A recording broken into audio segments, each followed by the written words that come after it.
स्वागत है आपका हमारे चैनल में।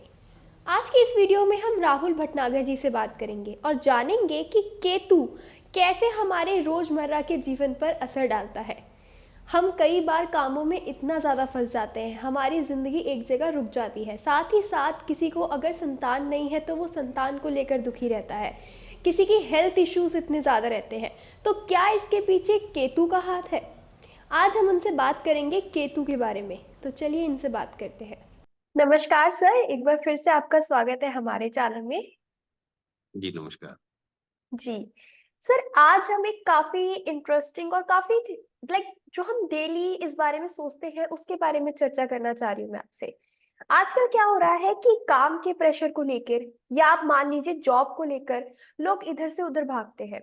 उनके जीवन में एक स्टेबिलिटी नाम की चीज नहीं है। और अगर हम इसको भी ना लें तो हम बच्चों का ही लें। जो पेरेंट्स होते हैं वो अपने बच्चों को लेकर काफी फिक्र करते हैं कि क्या उनका कैसा फ्यूचर होगा, या अगर उनके बच्चे नहीं हो रहे हैं तो उसके लिए भी उनको दिक्कत रहती है कि क्या हमारी संतान नहीं होगी, क्या हमारी पीढ़ी आगे नहीं बढ़ेगी। साथ ही साथ लोगों को आजकल खान पीन से काफी बीमारियां भी हो रही हैं। काफी तरह की बीमारियां उत्पन्न हो रही है, चाहे वो छोटे बच्चे हो, चाहे वो बड़े हो, चाहे वो मिडिल एज के हो। तो इसके लिए जो इतने इश्यूज है, इसके लिए हमें क्या करना चाहिए? जो प्लैनेट्स होते हैं, अगर हम एस्ट्रोलॉजी पार्ट से देखें तो इनके लिए कौन से प्लैनेट्स जो होते हैं वो रिस्पॉन्सिबल होते हैं? देखिए, आज के समय में जितनी भी ये समस्याएँ हैं कि जीवन में व्यर्थ की भाग-दौड़ का लगे रहना, आराम नहीं रहना, आदमी सारा दिन भागता रहता है, इधर से उधर नौकरी पे जा रहा है, सुबह जा रहा है, रात को आ रहा है, आराम नाम की चीज़ नहीं है, रिलैक्स नहीं है, बच्चों को लेके चिंतित है, बच्चे लायक नहीं निकल रहे, किसी की संतान नहीं हो रही है, किसी के बच्चे कहना नहीं मान रहे हैं। इसके अलावा कई बार हमारे बॉडी पेन जो है वो हमारी वर्किंग में बहुत ज़्यादा ट्रबल क्रिएट करते हैं और बॉडी पेन का जो इश्यू है, वो आज के समय में देखा जा रहा है कि यंगस्टर भी काफ़ी ज़्यादा फेस कर रहे हैं। तो इन सब चीज़ों के पीछे एक ही प्लैनेट काम करता है, वो है केतु। अब केतु की जब हम बात करते हैं, तो आज केतु को हम इस तरह से डिफाइन करेंगे कि जिससे कि आप ईज़िली समझ जाएँ कि आपके कुंडली के अनुसार केतु किस तरह के रिज़ल्ट देने वाला है।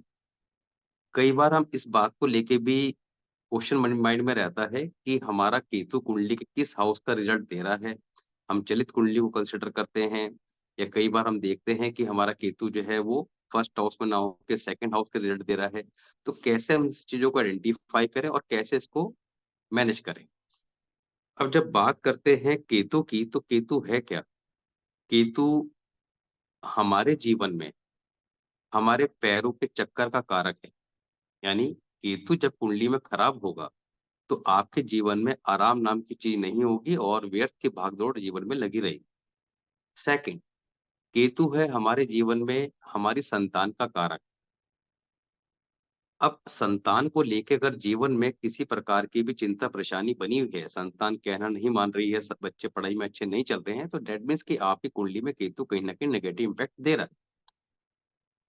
थर्ड इज़ बैकबोन, पैरों में तकलीफ, ये जो सारे इश्यू हैं, ये आजकल बड़े कॉमनली काम कर रहे हैं और नॉर्मली 10 में से 7-8 लोगों को देखने को मिल जाते हैं। हालाँकि नॉर्मली ओल्ड एज में जाके समस्याएँ मिलती हैं, मगर आजकल तो काफ़ी ज़्यादा कम एज में भी मैं देखता हूँ कि 30-35 साल की उम्र में भी ये समस्याएँ देखने को मिल रही हैं। तो इन सब चीज़ों को कैसे मैनेज किया जाए और कैसे उसको ठीक रखा जाए, इसकी बात करेंगे। अब केतु को अगर समझना है तो आपको कुंडली के अंदर एक सीधा-सा फ़ॉर्मूला है कि जैसा जुपिटर वैसा केतु। अब केतु अगर कुंडली में खुद खराब है, यानी कि हर एक प्लैनेट के हाउसेस बताए गए हैं कि इन हाउसेस में ये प्लैनेट खराब रिजल्ट देते हैं। अब खराब रिजल्ट के इंडिकेशन क्या हैं? सपोज़ कीजिए आपकी कुंडली में केतु फर्स्ट हाउस में है। अब फर्स्ट हाउस यानी कि लगन भाव में जब केतु बैठा होगा, तो उसके सिम्पटम्स क्या हैं? इससे आपको एक चीज़ और क्लियर हो जाएगी कि आपका जो डाउट रहता है कि हमारा केतु चलित कुंडली के अंदर सेकंड हाउस में चला गया या 12th हाउस में चला गया, तो उसको भी आप आइडेंटिफ़ाई कर पाएँगे। अब फर्स्ट हाउस में जब केतु होगा, तो ऐसे व्यक्ति के जीवन में माथे या सर पर कोई ना कोई चोट अवश्य लगी होती है और उसके माथे पर कोई ना कोई चोट का निशान देखने को मिल जाता है, मोस्टली आईब्रो के आसपास कोई कट का जी। निशान। दूसरा, ऐसे जातक का जहाँ जन्म हुआ होता है, सपोज कीजिए कि वो पर्टिकुलर किसी का बर्थ प्लेस है आपका हरिद्वार का। अब वो कहेगा मैं तो हॉस्पिटल में पैदा हुआ, तो हॉस्पिटल की बात नहीं है, वहाँ पर हरिद्वार में जहाँ उसका घर था, उस घर की बात करेंगे। तो ऐसे में जातक का जहाँ जन्म हुआ होता है, उस घर की स्थिति समय रहते खराब होती चली जाती है, यानी कि नॉर्मली वो घर रहता नहीं। तो ये आपको सिम्पटम्स मिल जाएँगे। अब इस केतु को ठीक कैसे रखना है? अगर फर्स्ट हाउस में केतु है, तो उसके लिए कहा गया है कि डॉग्स की सेवा करने से ईश्वरीय सहायता प्राप्त होती है। तो वेरी सिंपल कि आपने ये देखना है कि अगर आपका केतु फर्स्ट हाउस में है, तो आप फ्रॉम द बिगिनिंग एक लाइफ का रूल बना लीजिए कि आपने जो स्ट्रीट डॉग हैं, उनकी सेवा करनी है। मगर यहाँ पर एक बात का ध्यान रखना है कि इन लोगों को डॉग कभी पालना नहीं चाहिए। घर में यानी कि डॉग नहीं रखना चाहिए। अगर वो रखेंगे, तो मैरिड लाइफ में ट्रबल क्रिएट करेगा, क्योंकि राहु 7th हाउस में प्लेस्ड हो जाएगा। केतु फर्स्ट हाउस तो राहु 7th हाउस, ऐसे लोगों को डॉग नहीं पालना चाहिए। मगर जो स्ट्रीट डॉग है, उनकी सेवा करना बहुत ज़्यादा इनको जीवन में शुभ परिणाम देता है। दूसरा, गले में गोल्ड की चेन पहनना या पीला धागा डालना, माथे पे हल्दी या केसर का तिलक लगाना। अब इन सब कामों से होगा क्या? एक तो इनका केतु भी ठीक होगा, दूसरा जुपिटर कुंडली में कहीं भी प्लेस्ड होगा, तो वो भी अपने पॉजिटिव रिजल्ट देना स्टार्ट कर देगा। क्योंकि जी। जब तक आप जुपिटर को ठीक नहीं रखेंगे, तब तक केतु कुंडली के अंदर अपने सही रिजल्ट नहीं दे पाएगा, चाहे प्लेसमेंट अच्छा क्यों ना हो। सेकंड हाउस की बात करते हैं, तो सेकंड हाउस में जब केतु प्लेस्ड होता है, तो ये चंद्रमा को कमजोर करता है और शुक्र को स्ट्रॉन्ग करता है। ये रूल है। अब क्योंकि सेकंड हाउस में चंद्रमा को कमजोर क्यों करता है? क्योंकि सेकंड हाउस के अंदर अगर हम बात करें, तो कालपुरुष कुंडली के अनुसार 2 नंबर की राशि आती है, जहाँ चंद्रमा उच्च के होते हैं और Ketu is the enemy of moon. तो केतु सेकंड हाउस में प्लेस्ड होंगे, तो अच्छा प्लेसमेंट है, शुभ परिणाम देते हैं, क्योंकि जुपिटर का हाउस है, वीनस इसके लॉर्ड हैं। मगर केतु वहाँ पर बैठ के चंद्रमा को कमज़ोर अवश्य करेंगे।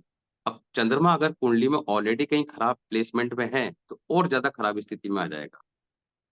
तो ऐसे में केतु के शुभ परिणाम लेने के लिए ऐसे व्यक्ति को जीवन भर माथे पर हल्दी या केसर का तिलक लगाना अनिवार्य बताया गया है।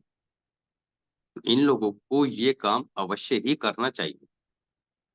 तीसरा, केतु जब सेकंड हाउस में होंगे, तो इनकी फैमिली में कोई ना कोई व्यक्ति चिड़चिड़े स्वभाव का अवश्य देखने को मिलेगा। थर्ड, केतु जब सेकंड हाउस में होंगे, तो ऐसे व्यक्ति को कभी किसी से अचार गिफ्ट नहीं लेना चाहिए। वो लेंगे, तो यहाँ पर केतु अपने नेगेटिव रिजल्ट देगा। थर्ड हाउस में अगर आपका केतु प्लेस्ड है, तो थर्ड हाउस के अंदर केतु प्लेस्ड है, तो ऐसे में केतु यहाँ पर नॉर्मली शुभ नहीं माना गया है। ऐसे लोग जीवन के अंदर छोटी यात्राएँ या यात्राओं के माध्यम से जीवन में धन की प्राप्ति करते हैं और यात्रा इनके जीवन में काफ़ी ज़्यादा लाभ देती है। तो इनको कुंडली के अंदर केतु थर्ड हाउस में बैठेगा, तो मार्स को खराब करेगा। मार्स मंगल क्या है? कैरियर, तो career related challenges definitely will कम।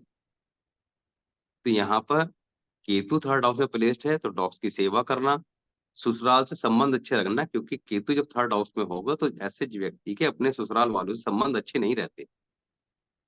आप चेक कीजिएगा किसी के चार्ट में भी अगर ये कॉम्बिनेशन मिलेगा, तो उस व्यक्ति के अपने ससुराल वालों से नॉर्मली संबंध अच्छे नहीं रहते, मगर उनसे संबंध अच्छे रखना ही इसको शुभ परिणाम देगा। ऐसे व्यक्ति को अपने मोबाइल के अंदर कोई धार्मिक भजन या मोबाइल में भगवान का फ़ोटो, स्टेटस वगैरह नहीं लगा के रखना चाहिए। घर की डोरबेल धार्मिक नहीं रखनी चाहिए, क्योंकि राहु 9th हाउस में पहुँच जाएगा। तो इन चीज़ों को आपने अवॉइड करना है। घर में टेडी बियर नहीं रखने हैं, टेडी बियर इनके घर में बहुत सारे देखने को मिलेंगे। टेडी बियर या सॉफ्ट टॉय, या कभी किसी से गिफ्ट नहीं लेने। बात करते हैं केतु जब 4th हाउस में आएगा, तब क्या करेगा? अब देखिए 4th हाउस किसका है? मून का। वहाँ पर जब केतु बैठ जाएँगे, तो जातक के परिवार में किसी न किसी को शुगर और हार्ट अटैक देखने को डेफ़िनेटली मिलेगा। अब केतु 4th हाउस में, केतु क्या है? आपका पृथकता के कारण, यानी कि जीवन में आपको जहाँ बैठे होंगे वहाँ से अलग करेंगे। अब 4th हाउस हमारा क्या है? नेटल प्लेस, जहाँ हम रहते हैं, वो हमारा 4th हाउस है।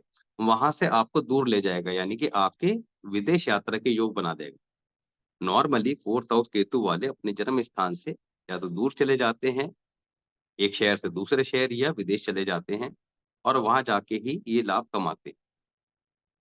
बहुत सारे लोग जो विदेश में सेटल रहते हैं, तो उनके केतु आपको 4th हाउस में देखने को मिलेगा। केतु 4th हाउस में आएगा, तो यहाँ पर आकर ये कमज़ोर अवश्य होता है और अगर बृहस्पति कुंडली में कमज़ोर है, तो ऐसे में ऐसे व्यक्ति के नॉर्मली संतान की प्राप्ति में बाधा उत्पन्न होती है। तो इन लोगों को बच्चा जनरली नॉर्मली होता नहीं है और अगर बच्चा होगा भी, मान लें जुपिटर का प्लेसमेंट अच्छा है, अगर बच्चा होगा भी, तो ऐसे में लगभग जो है वो थोड़ा-सा लेट 36 साल की आयु के बाद देखने को मिलता है।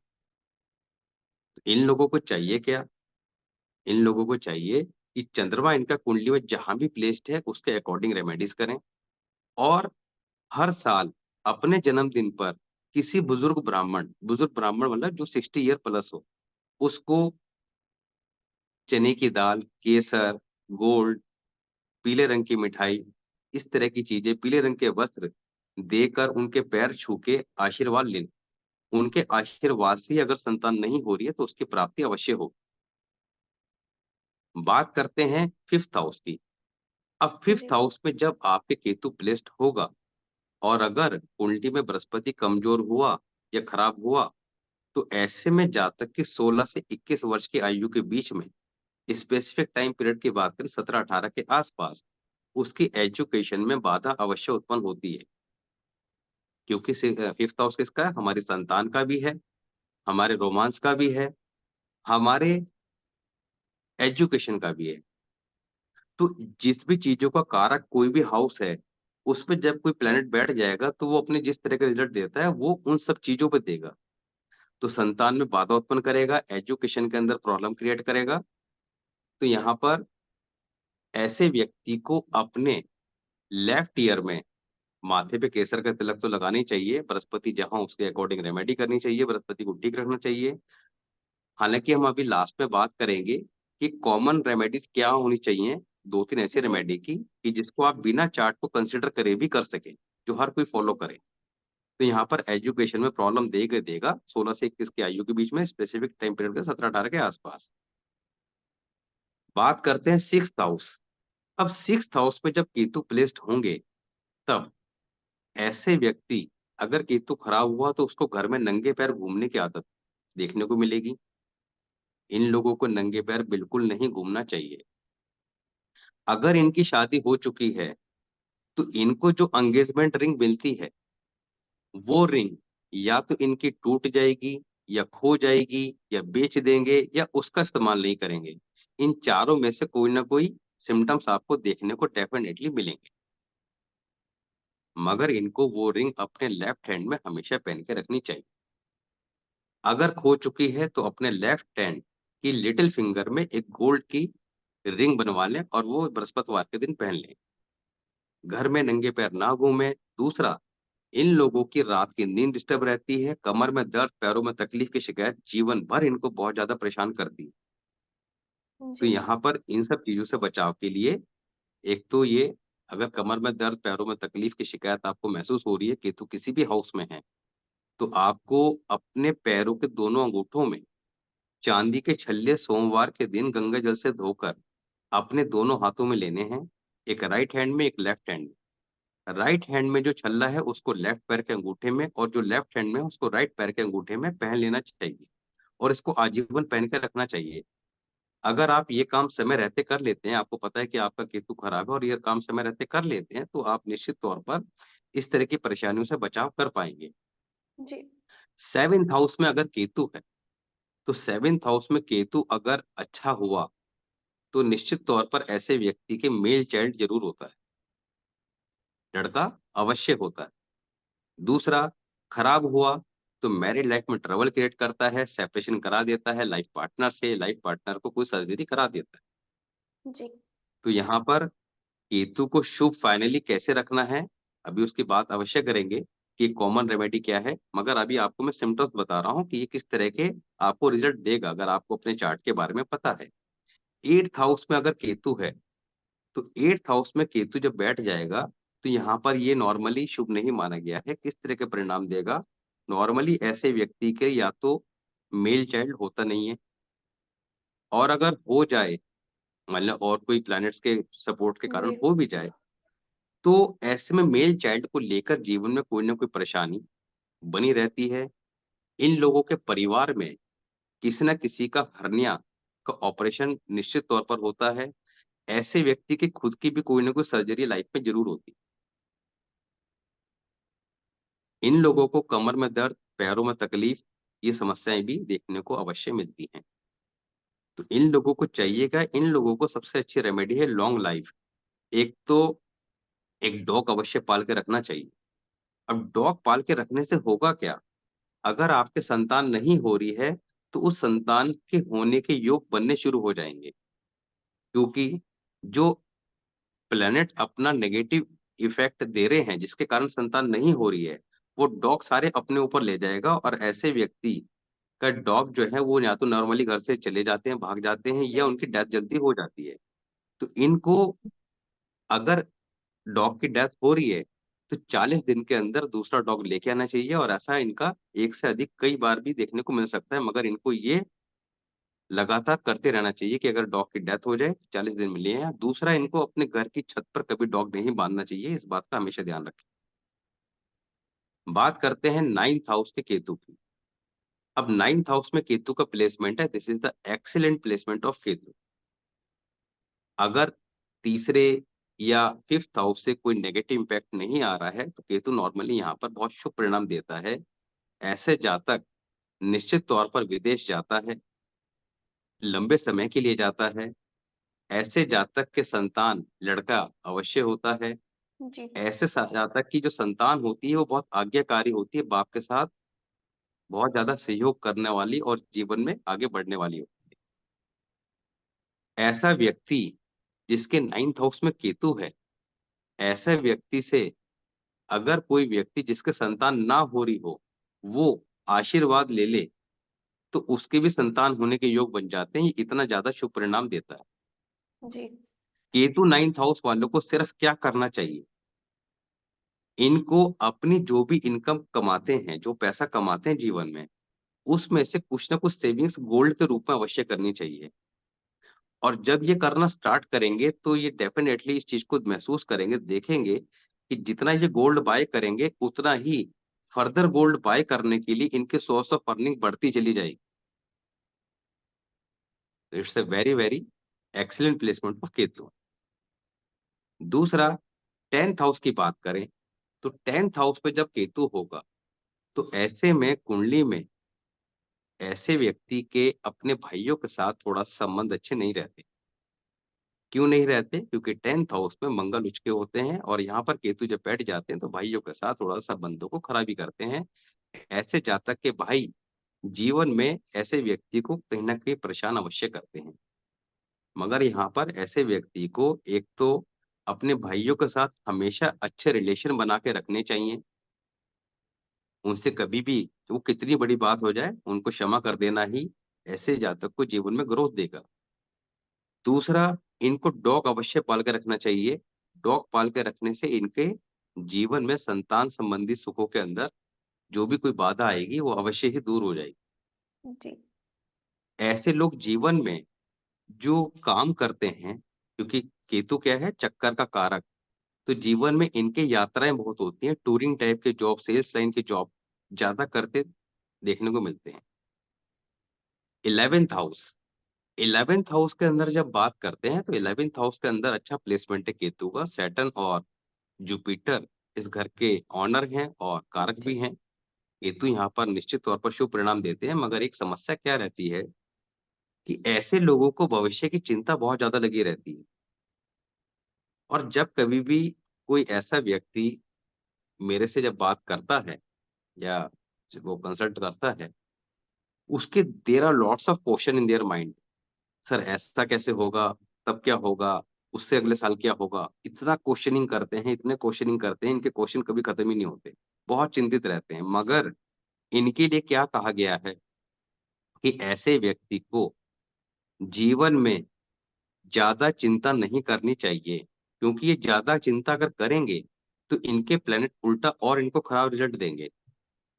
अब ज़्यादा चिंता क्यों नहीं करनी चाहिए? क्योंकि देखिए एक सीधी-सी बात समझिए कि जीवन में हमारे हाथ में कुछ नहीं है। जी। हमारा काम है 50% एफर्ट्स देना और बाकी ईश्वर पे छोड़ देना और इसी से ही जीवन में आपको सफलता मिलेगी। आप ज़्यादा चिंता करेंगे उससे आपका मून इफ़ेक्ट होगा क्योंकि 11th हाउस का केतु मून को खराब करता है। चंद्रमा कुंडली में कहीं भी हो उसको डैमेज करेगा और मून क्या है? हमारा पीस ऑफ माइंड। मून क्या है? लिक्विड कैश, तो प्रॉब्लम क्रिएट करेगा ही करेगा। बात करते हैं 12th हाउस की। 12th हाउस में केतु का प्लेसमेंट सबसे अच्छा प्लेसमेंट मैं मानता हूँ। 9th हाउस, उसके बाद 12th हाउस, ये 2 हाउसेस ऐसे हैं जहाँ पर बहुत ही ज़्यादा शुभ परिणाम देते हैं। 12th हाउस का केतु जातक को निश्चित तौर पर विदेश पहुँचाता है। ये जीवन में या तो विदेश में सेटल होते हैं या विदेश यात्राएँ बहुत होती हैं। ऐसा जातक जीवन में ऐश करना बहुत पसंद करता है, इनको ऐशो-आराम की ज़िंदगी बहुत पसंद होती है और सबसे मज़ेदार बात ये है कि इनको जीवन में ऐशो-आराम की ज़िंदगी करते रहना ही यानी कि अपनी लग्ज़री लाइफ़ को ही इम्पोर्टेंस देने से ही इनको जीवन में तरक्की मिलती है। कई बार हम देखते हैं ना कि कुछ लोग बहुत ज़्यादा जीवन में ऐश करते हैं, घूमते हैं, फिरते जी। हैं, खाते-पीते हैं और वो उतने ही ज़्यादा ग्रोथ करते रहते हैं और हम लोग देखते हैं कि हम लोग बहुत पूजा-पाठ कर रहे हैं, हम तो वहीं के वहीं हैं। तो जी। कई बार ये भी आता है कि पूजा-पाठ कुछ नहीं होती, ये देखो, इनको देखो, ये तो सारे में घूम के भी आ रहे हैं, सारे काम कर रहे हैं। तो वो आपके योग होते हैं। केतु ये 12th हाउस में हो, इन लोगों को जीवन में धन की प्राप्ति करने के लिए क्या करना चाहिए? एक कुत्ता पाल लेना चाहिए। अगर ये डॉग पाल के रखते हैं तो जीवन में कभी इनको धन की कमी नहीं आएगी। डॉग भी कैसा है या तो ब्लैक कलर का या ब्राउन कलर का। इनको कभी किसी निसंतान व्यक्ति से कोई प्रॉपर्टी नहीं बाय करनी चाहिए, अगर करते हैं तो इनके संतान को कोई न कोई परेशानी आती है। जी। तो इन 2 रूल का ये ध्यान रखें। हालाँकि केतु जब 12th हाउस में होता है तो ऐसे में आपको स्किन की डिसीज़ भी देगा, हुँ। तो वो खराब कंडीशन में देगा। मगर अगर हम जो इनके हाउसेस के अकॉर्डिंग चीज़ें बताई हैं उसको फ़ॉलो करते हैं, तो आपको अवश्य ही लाभ मिलेगा। अब बात करते हैं कॉमन कि भई अगर केतु कुंडली में कहीं भी है, तो उसके सिम्पटम्स हमें पता है कि भई संतान का कारक है, जीवन में व्यर्थ की भागदौड़ का कारक है। जी। अब इन सबको मैनेज करने के लिए कुछ कॉमन रेमेडी जो सभी व्यक्ति कर सकें, क्या करनी चाहिए? तो मेरा मानना ये है कि हर एक व्यक्ति को एक तो पीपल पर जल चढ़ाना, ये सर्वाधिक शुभ परिणाम देता है। संडे को छोड़कर डेली पीपल पर जल चढ़ाएँ, किसी भी टाइम चढ़ाएँ। जी। दूसरा, डॉग्स की सेवा करना। स्ट्रीट डॉग जो होते हैं, उनको कुछ न कुछ फूड ऑफर करते रहें डेली। उनके से प्रति सेवा भाव रखें। माथे पर हल्दी या केसर का तिलक लगाएँ। ये 2-3 काम एक पैरों में अपने चांदी के छल्ले अवश्य पहन लें। तो ये 4 काम अगर आप अपने जीवन में नियम बाँध लेते हैं और एक 5वाँ काम ये है कि आप अपने लेफ्ट ईयर में छेदन करवा के बृहस्पतिवार के दिन कोई न कोई गोल्ड की वायर या गोल्ड डाल लें। जी। अगर आप देखेंगे कि पुराने समय में हम जाते हैं या पुराने टाइम की अगर हम मूवीज़ वगैरह देखते हैं या कोई सीरियल देखते हैं, तो वहाँ पर दिखाते हैं कि बचपन में ही बच्चों के सर गंजे करा दिए जाते थे, जी। चोटी रखवा दी जाती थी, कान छेदन करा दिया जाता था। उन जी। सब जी। चीज़ों के पीछे भी एक लॉजिक हुआ करता था। वो ऐसा नहीं है कि ऐसे ही करा दिया, ताकि बचपन से ही ये सारे काम करा के आपके शनि, राहु, केतु वगैरह इन सारे प्लैनेट्स को ठीक रखा जा सके। बच्चे को जीवन में कोई बहुत बड़ी परेशानी ना आए। अब जी। वो सी चीज़ सब चीज़ें जो हैं हमारे जीवन से दूर होती चली गई और जिसके कारण परेशानियाँ बढ़ती चली गई। तो इन सब नियमों का पालन अगर कोई व्यक्ति करता है, तो निश्चित तौर पर वो इन सब चीज़ों को मैनेज कर सकता है। हालाँकि जब हम स्पेसिफिक रेमेडी की बात करते हैं कि प्रॉपर किस साल ज़्यादा आपको खराब रिज़ल्ट आएँगे या कैसे आएँगे, तो उसके लिए हमें वर्षफल को चेक करना पड़ता है। क्योंकि लगन कुंडली में आपके प्लैनेट्स कौन से कहाँ बैठे हैं, उनकी एग्ज़ैक्टली जो रेमेडी होती है, वो हमेशा वर्षफल के अकॉर्डिंग होती है। जी। मगर आपको अगर ये सब चीज़ें नहीं भी पता हैं, तो आपको जो जनरल रेमेडीज़ बताई हैं, वो आप फ़ॉलो करें लॉन्ग लाइफ़, तो अवश्य ही आपको लाभ मिलेगा। जी सर। धन्यवाद करती हूँ सर मैं आपका, आपने जिस तरह से केतु के बारे में बताया कि हर हाउसेस का बताया आपने कि इस हाउस में रहते हैं तो क्या रिजल्ट देते हैं। साथ ही साथ आपने बताया कि केतु जब सबसे अच्छा रिजल्ट 9th और 12th हाउस में जब होता है तो सबसे बेटर रिजल्ट्स आते हैं इसके। और साथ ही साथ आपने इसके रेमेडीज भी बताए हमें, जनरल रेमेडीज को हटाकर भी, कि अगर आपके 11th हाउस में है या 12th हाउस में है तो आप ये रेमेडीज कर सकते हैं ताकि उसके इफेक्ट्स अच्छे आए। और आपने बताया, ये भी हमें समझाया कि जो भी हमारे साथ ये दिक्कतें परेशानी चल रही है इसका रीजन आपने केतु का बताया। तो मैं इसके लिए आपका बहुत बहुत धन्यवाद करती हूँ सर, कि आपने अपना समय निकाला और हमारे दर्शकों को अपने गाइडेंस दी, आपने इतनी अच्छी जानकारी दी और जो भी आपने रेमेडीज बताई है। तो thank you so much sir. नमस्कार। ये थी हमारी आज की चर्चा राहुल भटनागर जी के साथ। अगर आपको हमारी ये वीडियो पसंद आई हो तो हमारे चैनल को सब्सक्राइब करें और हमारे एप्लीकेशन को इंस्टॉल करें, जिसमें हमारे 50 से भी ज़्यादा कोर्सेज अवेलेबल है। इसी के साथ डिस्क्रिप्शन में हमारे व्हाट्सएप ग्रुप का लिंक है, उसे ज्वाइन करें जिसमें आपको लेटेस्ट ऑफर्स और अपडेट्स मिलेंगे। धन्यवाद।